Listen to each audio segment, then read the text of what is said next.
बुधवारी मुंबई येथे झालेल्या आंदोलनादरम्यानचा पोलीस कर्मचाऱ्यांचा विद्यार्थ्यांना धमकावणारा व्हिडिओ प्रचंड व्हायरल झाला आहे। या व्हायरल झालेल्या व्हिडिओवर राष्ट्रवादी काँग्रेस पार्टी शरदचंद्र पवार पक्षाचे ज्येष्ठ नेते जयंतराव पाटील यांनी प्रतिक्रिया दिली आहे। जयंतराव पाटील म्हणाले आहेत की मुंबईतील एक पोलीस कर्मचारी लहान आंदोलकांना धमकावणारा व्हिडिओ प्रसारित झाला आहे। या पोलीस कर्मचाऱ्यांकडे ड्रग्ज येतात कुठून? पोलीस धमकी देतात याचा अर्थ त्यांना ड्रग्ज सहज उपलब्ध होते। अशा पोलिसांचा ताबडतोब बंदोबस्त केला पाहिजे अशी मागणी त्यांनी केली। तसेच मागील पावसाळी अधिवेशनात आपण वाढत्या ड्रग्जबाबत सभागृहात मुद्दा उपस्थित केला होता। काही पोलीस या ड्रग्ज माफियांकडून हप्ते घेतात आणि हा काही पोलिसांचा सोर्स ऑफ इन्कम झाला आहे असंही त्यांनी म्हटलं होतं, असं त्यांनी नमूद केलं।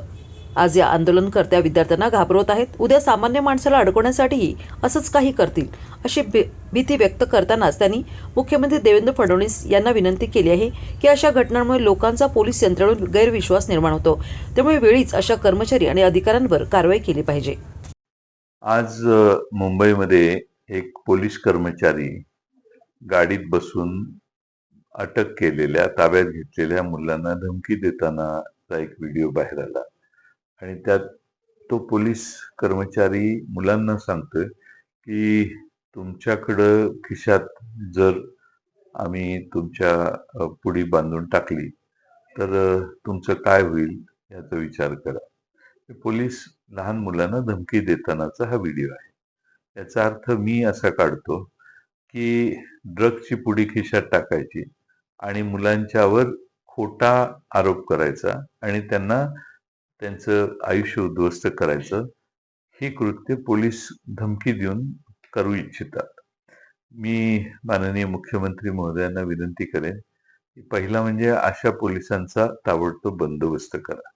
आणि मी विधानसभेमध्ये याची मागणी केलेली होती आणि ही शंकाही व्यक्त केलेली की पोलिसांचा ड्रग्जच्या कार्टेल बरोबर मोठा संबंध आहे आणि पोलिसांच्या ड्रग्जच्या वाढत्या जे प्रादुर्भाव आहे त्याच्यावर चिंता व्यक्त करताना मी असंही सांगितलेलं की आज पोलीस स्टेशनकडे ड्रग्ज कुठून येतात?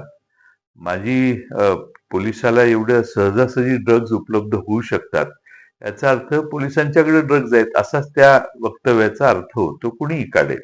आणि म्हणून महाराष्ट्राच्या गृहमंत्री माननीय मुख्यमंत्री महोदयांना माझी आग्रहाची सूचना आहे, विनंती आहे की त्यांनी अशा पद्धतीनं ड्रग्जचं कार्टेल आणि त्या भागातले पोलीस, जे मी मागच्या सभागृहातही सांगितलं की हप्तेखोरीपणा हा आता ड्रग्ज कडून चालू आहे आणि हे नवीन सोर्स ऑफ इन्कम पोलिसांचं झालंय, याच्यावर पोलीस माननीय मुख्यमंत्री महोदय कडक पावलं उचलतील आणि हे प्रकार होणार नाही तसं दिसतंय।